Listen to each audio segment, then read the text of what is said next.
Hej, jeg hedder Mette, og jeg kommer fra den aarhusianske forældreorganisation Forældrenævnet, som er en organisation, som svarer til Københavns KFU.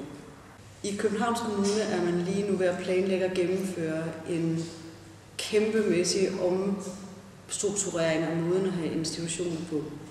Det er en model, som man har kaldt klynger. I Aarhus Kommune der har vi en model, der til forveksling ligner den her klyngestruktur. Og jeg er taget her til København for at advare københavnerne mod at gennemføre den her model, fordi den har alvorlige konsekvenser. Og den har alvorlige konsekvenser på rigtig mange områder. For det første så er den dyr. Man indfører det som en sparemekanisme, men rent faktisk så er det, man gør, at man indlægger et ekstra ledelseslag, som er rigtig, rigtig dyrt. I Aarhus Kommune der koster det her ekstra ledelseslag 40 millioner kroner.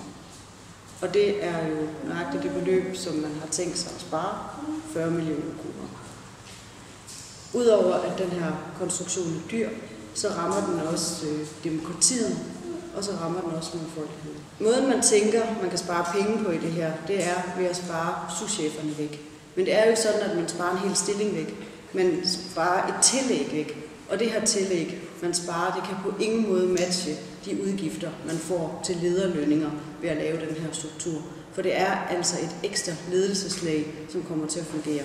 Det er dyrt i sig selv, men det har også en række alvorlige konsekvenser hele vejen ind i det system, som den ligesom bliver en del af det her ledelseslag.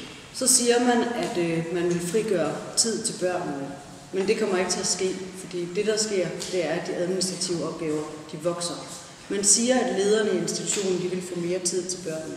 Men det er altså bare ikke det, vi har set i Aarhus.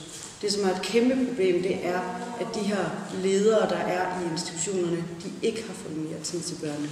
Faktisk tværtimod. Dem, der ligesom prøver at bruge deres børnetid ude i institutionerne, de har jo det problem, at de altså også er ledere. De bliver ringet efter, at de skal til møder, og de skal varetage ledelsesmæssige opgaver. Hvis de bruger den tid på børnene, de skal, så er de nødt til at nedprioritere deres ledelsesarbejde. Så de har altså to valg. Enten så kan de tage deres børnetid, og så kan de svigte deres ledelsesopgaver, eller de kan tage deres ledelsesopgaver, og så kan de svigte børnene.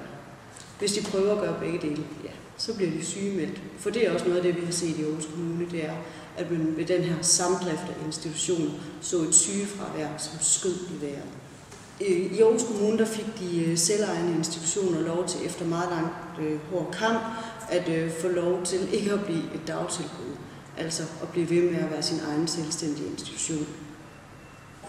De fik lov til det her mod at gå mellem 5 og 6% ned på driften, altså en ren grønhøsterbesparing.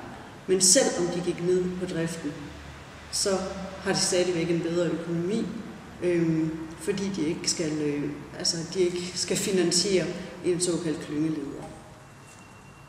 De har en bedre økonomi i de selvejende institutioner, og de har også en større forældretilfredshed, fordi de også har bevaret en stor del af forældredemokratiet, som er forsvundet i de kommunale institutioner.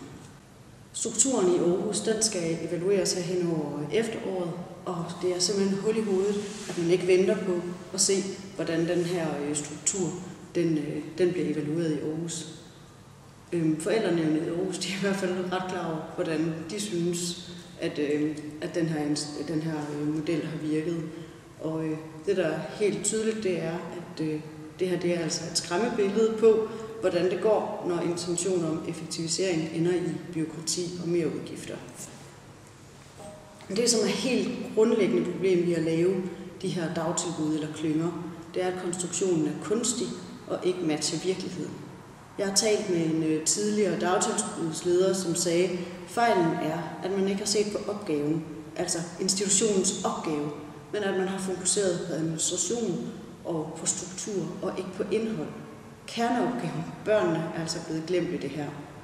Områdestrukturen, den er altså ikke skabt ud fra det, opgaven kræver for at blive optimeret, men er en tænkt konstruktion.